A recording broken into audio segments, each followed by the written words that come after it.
So dear friends, তোমরা সবাই কেমন আছো? আশা করছি অনেক ভালো আছো, আর আমিও অনেক ভালো আছি। সো আজকে আবারও চলে আসলাম নতুন একটি ভিডিও নিয়ে। আজকের ভিডিও টপিকটি হলো হতাশা যত বেশি, সাকসেস তত নিকটে। এটা তুমি বলতে পারো, এটা আবার কিভাবে সম্ভব? আজকে একটা এক্সাম্পল দিয়ে বুঝিয়ে দেব। এক্সাম্পলটি মন দিয়ে শুনবে, কিন্তু তাহলে ব্যাপারটা অনেক বুঝতে সুবিধা হবে তোমার। তো শুরু করা যাক। ধরো তুমি একটা রাস্তাতে হেঁটে যাচ্ছ, এমন সময় তোমার খুব জল তেষ্টা পেয়েছে। সো তুমি এদিক ওদিক কাউকে পাচ্ছ না, হঠাৎ করে একজন লোক তোমার সামনে এসেছে এবং তুমি তাকে জিজ্ঞাসা করলে যে এখানে জল কোথায় পাওয়া যাবে। সে ব্যক্তি তোমাকে বলল যে এখান থেকে ওই জায়গাটায় যাও বা এই সোজাসুজি যাও, ওখানে জল পেয়ে যাবে।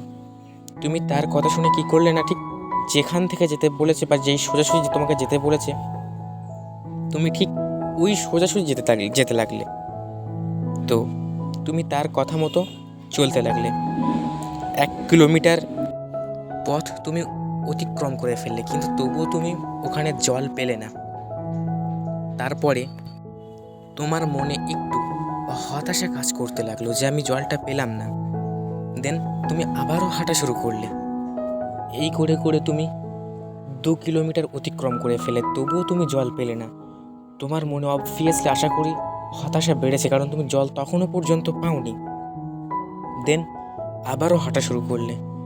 এইভাবে 3 কিলোমিটার হাঁটার পরে তুমি এক জায়গায় বসে পড়লে যে জল তুমি তখনও পাওনি। তো তোমার মনে অনেক হতাশা কাজ করতে লাগলো।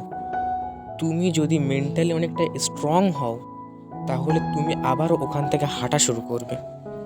দেন তুমি আবারও হাঁটা শুরু করলে।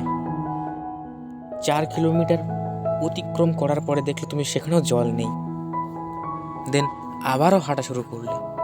কিন্তু তুমি যখন এই 4 কিলোমিটার আসার পরে যখন তুমি জল পাওনি, তোমার মনে অতিরিক্ত হতাশা, অতিরিক্ত টেনশন, চিন্তা তোমার ব্রেনে চেপে বসে আছে সেই সময়, কারণ তুমি তখনও পর্যন্ত জল পাওনি না।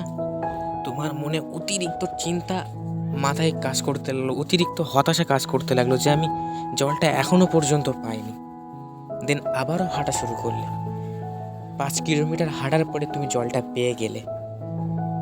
তুমি যদি ওই 4 কিলোমিটারের কথাটা ভাবো, তুমি যদি ওই 4 কিলোমিটার আসার পরে যদি ফিরে যেতে, কারণ তুমি তখন অনেক হতাশা হয়ে পড়েছিলে, কারণ অনেক নিরাশ হয়ে পড়েছিলে যে আমি জলটা আর পাবো না, কারণ তুমি অলরেডি 4 কিলোমিটার অতিক্রম করে ফেলেছো না।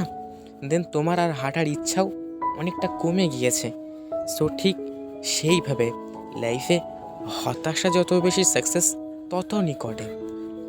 আশা করছি তুমি এই ব্যাপারটা বুঝতে পেরেছো।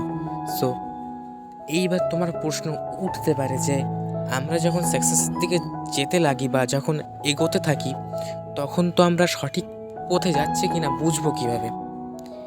Good question.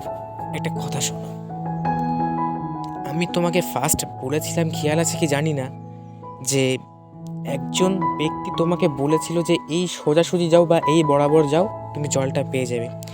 ঠিক লাইফের ক্ষেত্রে সেমভাবে তোমাকে একজন পার্টনার দরকার, একজন টিচার্স দরকার, একজন ফ্রেন্ডস দরকার, গুড ফ্রেন্ডস বা তোমার প্যারেন্টস, যেই দিকটাকে তোমাকে বলে দেবে যে এই দিকটাতে যাও, তুমি সাকসেসের দিকে যেতে পারবে। সো আশা করছি তুমি এই ব্যাপারটা বুঝতে পেরেছো। তো লাইফে হতাশা আসবে, প্রচুর হতাশা হবে তুমি, কিন্তু সাকসেস তোমার তত নিকটে চলে আসবে। তো হতাশা যত বেশি, সাকসেস তত নিকটে।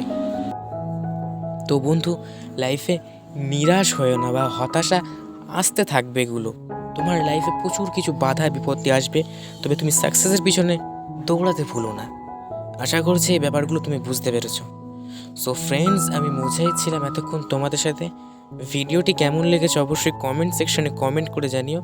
ভিডিওটি ভালো লাগলে অবশ্যই লাইক করে দিও, আর সাবস্ক্রাইব করতে ভুলো না। সাবস্ক্রাইব করার পরে বেল আইকনটি অল করে দিও, যাতে করে নতুন কোনো ভিডিও আপলোড করার সাথে সাথেই তোমার কাছে নোটিফিকেশানটি পৌঁছে যায়। দেখা হবে নেক্সট কোনো ভিডিওতে। টিল দেন ভালো থাকবেন, সুস্থ থাকবেন। আজকের মতো বাই।